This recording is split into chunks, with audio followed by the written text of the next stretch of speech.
Hello, and welcome to Improbable Things. I'm J. Grace Pennington, and this is my podcast where I share 6 improbable thoughts before breakfast, which for me means 6 thoughts about reading, writing, or storytelling in some form. So I have got my 6 things ready, and I am ready to get started.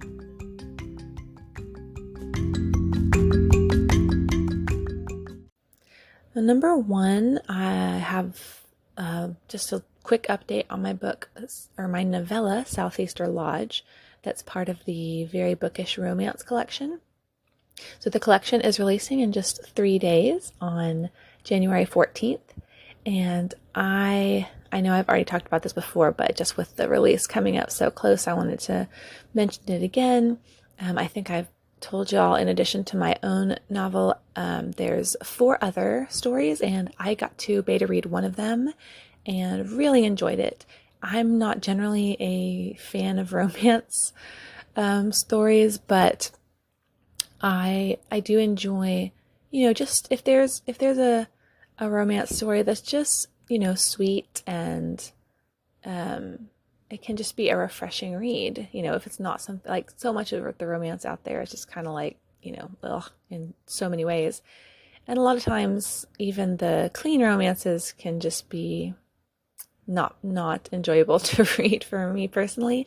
But I do like just like a simple, sweet, sort of cozy romance, especially for just like if you're looking for something, either a palate cleanser or just something to just kind of chill with. So anyway, that's how I felt about the story that I got to read, which is one of the other novellas called Lore and Love. It was super sweet.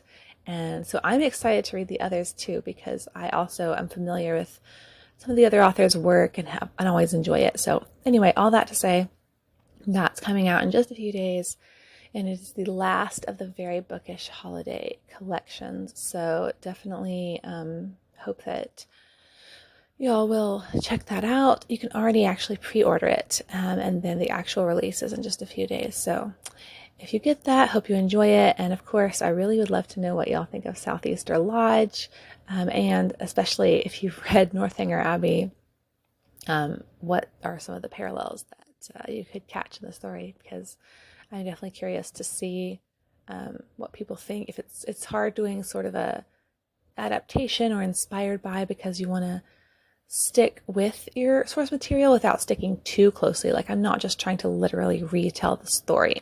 So anyway, I enjoyed doing that, and I am really curious to see what people think of it. So anyway, releasing on the 14th. The number 2, I've been working consistently on the next Firmament book, Progenitor, and I finished the first chapter a couple days ago. And so that's good. And a quick note about chapters. The way I do chapters is super weird when I write. So basically, I always divide the story into 12 chapters when I'm writing, because there's 12 parts in the outline that I use for everything I ever write. And so, but then those chapters end up being longer than I would prefer a chapter to be as a reader. Like, I want to be able to sit down and just easily read like a small chunk. That's what I want a chapter to be. So I always start out with 12 pretty long chapters and then go back and break them up into 2 or sometimes even 3 pieces. So when I say I've written the first chapter, it's really probably more like the first 2 chapters of what you'll read when the book releases. But so yeah, it's a pretty good little chunk. In theory, about a 1/12 of the book, although of course not all the chapters are exactly the same length. But anyway, I'm enjoying it. I think it's going pretty well. Crash is heavily featured, and I always really enjoy writing him, so that certainly helps. But anyway, I'll keep you all updated on that. So number 3, I meant to mention last time and forgot that I did get a bunch of books for Christmas. That's always a highlight for book lovers, is, getting books for holidays. I got Save the Cat Writes a Novel, which is something I've been wanting for a while. I've read the original Save the Cat for screenwriting, but then I heard a talk by the author of the Writes a Novel version a while back and thought that it was really good, and so I thought the book would probably be helpful. So I got that. I got the book Every Moment Holy, with just liturgies for just daily life, and I've been really loving that.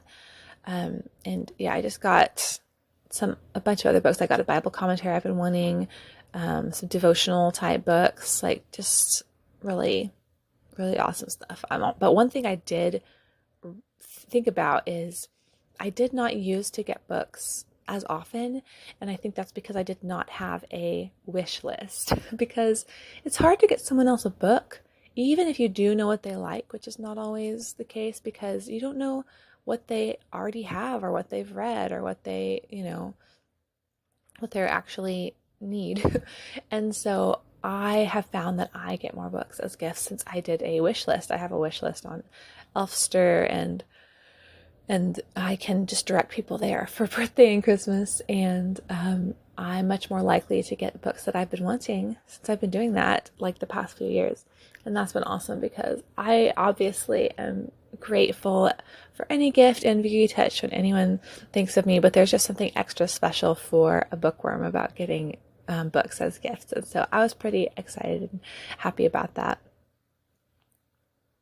Number 4, I've been reading longer books to my girls over lunch. I think I mentioned already we went through all of E.B. White's books. We actually just finished Trumpet of the Swan a few days ago. And now I'm reading them The Chocolate Touch because that's a book I read as a kid, and I told them about it and they were anxious to hear it. So I checked that one out from the library. But what's funny, so I can't make it every single day because sometimes just the baby needs me to do something or there's something else going on, but pretty much every day at lunch I'll try to read to them. And I'll always start off by saying, who remembers what happened last, just to kind of lead us into the day's reading session. And so now, instead of asking as soon as I sit down with the book, my 2-year-old will look at me and go, what happened last night? I don't know why she asks last night, but it's just super cute. She just looks at me and asks that, and I say, oh, I don't know, what happened? Do you remember what happened? And she goes, I don't know. She almost never remembers because she's 2, but it's just so cute. She's my little child of routine. So all that kind of stuff. Same when we sit down for school. I always start out school by, I say good morning to everyone, and then we say the day's date together, and then we go over our catechism, and then from there I'll move into whatever I'm doing with individual children, curriculum, stuff like that. And so now, as soon as we sit down, again, my 2-year-old, she will go, let's say good morning. And then as soon as we say good morning, she goes, let's say today's date. And she tries to say it along with us, and then she starts reciting catechism. And so, yes, she comes by that honestly because I thrive on routine. I love to do the same things the same way all the time. And so all that stuff is just, it's cuter coming from a 2-year-old than it is from me, like demanding that things be done a certain way. But anyway, I relate to it and I love it. So number 5, my currently reading. I don't have anything new here because I'm still reading Prophet. I'm probably more than halfway through at this point, but it's a pretty big book, and since I am doing more writing and a few other things I'm working on, I'm not having as much reading time, and I really am trying this year not to feel pressured to read a certain amount of books, but just to read what I want to read and not worry about how much it is. And so I'm still reading that one, and but I'm really enjoying it. It's very I don't know, it's very sort of intense and it's in an unusual way because it's not a thriller kind of in the same sense of some of his other books. Like there's not, at least so far, there might be later, there's not a lot of like physical, either like violence or scary things going on like in that sense. Like there's supernatural stuff, but not to the extent in some of his other books. But it's dealing with such big issues with like, abortion and just the media, the way media covers things. And those are issues that are just very close to home and are very relevant these days. And this book was written in the 90s, I believe. And yet, other than some dated references to technology, it literally just could have been written today. Like just the same old way that the media works and that the news works and that the politics of everything or whatever. It all still feels very familiar. But then someone, will mention something about, a phone, and I realize like, oh, this is not a smartphone. But anyway, otherwise, it just feels very relevant still. So I'm still enjoying it. I'll let y'all know when I finish it. But yeah, so far so good. So number 6, I mentioned even just with my reading list, trying to find that balance where I'm reading a lot because that's important to me, but not having pressure to read a certain amount. And that's kind of what I'm trying to do with my writing as well in this season of life, because last year, even though it wasn't that much, I know I talked about how I really struggled to finish projects and stay caught up with projects that I was doing with other people, like for instance with Southeaster Lodge, which I loved being part of the Very Bookish Romance collection. I loved being part of that project, but it's just a lot of pressure for me in this stage of life. Like, I want to read every day, and I want to write every day, and I want to make consistent progress on my goals. But I've also just found I don't want to be frustrated or have to do extra work to catch up if, say, there's one afternoon where the baby is teething and she just needs me to get her up from her nap sooner than normal, or where I didn't sleep half the night and I really need a nap today. And so I need to have the flexibility for that kind of stuff right now. And I never want to feel frustrated with my kids or with my baby because they interrupted something else that I was wanting to do. That's always my goal in any of these endeavors that I'm trying to do while I'm, stay-at-home mom and raising little kids. My goal is that I would never see them as an interruption from anything that I'm doing. But I've also done the thing where I just sort of completely let go of my goals, and that didn't work well for me. I felt that something was definitely missing. And so I'm trying really hard this year to find that balance of consistency without pressure, because there's lots of times where I'll be writing. In fact, this is most of writing, and I'm not enjoying it, and I sort of want to procrastinate and don't want to do it. So I do need some pressure. I need to actually push myself to do it without tying myself to an expectation of when it's going to be done and, how it's going to get out there and all those sorts of things. And so that's kind of what I'm doing. I have kind of a loose scheduling plan for the year with lots of extra cushion for flexibility. And my goal is to write every day except Sundays. I'm working on both Vella projects and on Firmament books. But I do not have a set word count for the day. I do not have a set deadline for when they will be out there. And so far, I know we're not that far into the year yet, not even 2 weeks, but so far that's been working really well because I do have some clear goals each day. Like usually I try to get one Vella episode published, and I'll try to, basically my goal with Progenitor is just to get something written.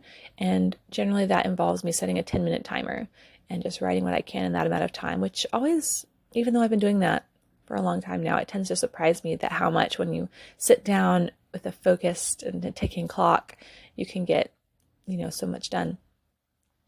But all that to say, I'm finding it very important right now to do that, where I am writing consistently and I am having clear steps to meet my goals, but at the same time, I hold it loosely. I'm able to set it aside for the day or to adjust as needed so that I can, I guess, sort of have my cake and eat it too, where I am being a writer, I am getting stuff out there, I am trying to continue to work on the projects that are important to me, bring in some extra money, things like that, while never putting it above the needs of my family and never seeing it, letting it rise above what they need. So anyway, so far so good. I'm sure you'll get updates throughout the year on how that's going, but it's working well right now, and I could definitely see that this is going to be the way that I work on projects for quite a few years to come.